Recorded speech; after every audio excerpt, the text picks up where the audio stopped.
see you come in. Let me show you something. These are my dogs, and boy, do they love peanut butter. Do you want some peanut butter?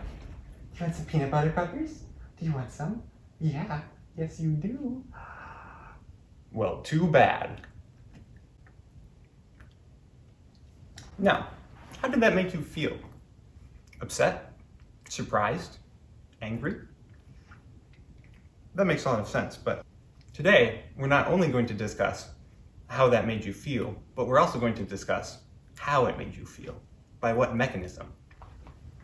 That is, how your brain processes stimuli in order to produce what we experience as feelings, emotions. Emotions are a difficult topic to study. Anger, love, happiness, these are vague, fuzzy words whose meanings aren't really quantifiable. There's no meter stick for joy.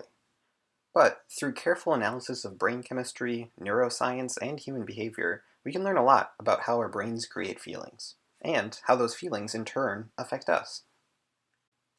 Emotions are universal among humans. No matter where you were born or what culture you come from, we all experience the same emotions.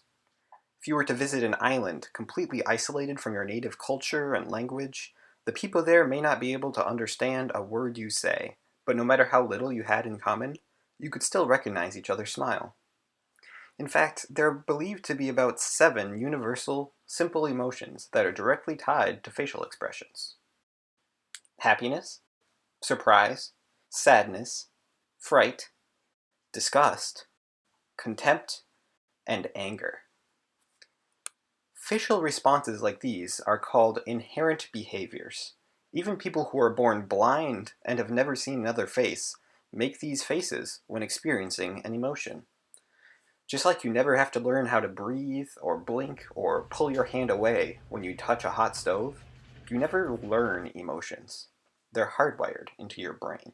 Several of these simple emotions are tied to chemicals in your brain, which serve as a system of reinforcing or discouraging certain behaviors that natural selection has deemed valuable or dangerous.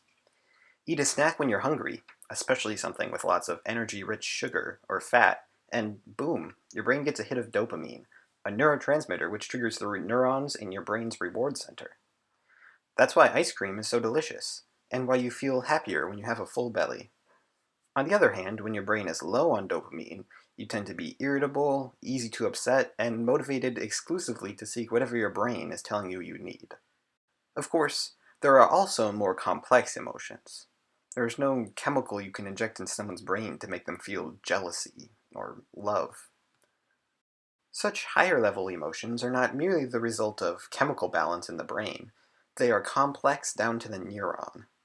Think of your brain as a computer. Its job is to tie certain inputs, such as a scream from the other room, a plump, juicy red apple, or a bully calling your best friend names, into appropriate behavior, like sweaty palms, a watering mouth, or increased blood flow to your muscles. When it has to tie together more complex situations with several variables, it needs a more sophisticated program. Sometimes, for more logical problems, this program is conscious thought. But your brain is also constantly running programs under the hood that influence your behavior. We call them emotions. And just like your conscious thought changes and grows over time, so do your feelings. The part of your brain that processes emotions is called the limbic system, and the hippocampus, the memory center of your brain, is a part of that system. As you encounter new experiences and create new memories, your brain is literally rewiring the way it processes emotions. It's why memories and nostalgia hold so much emotional weight.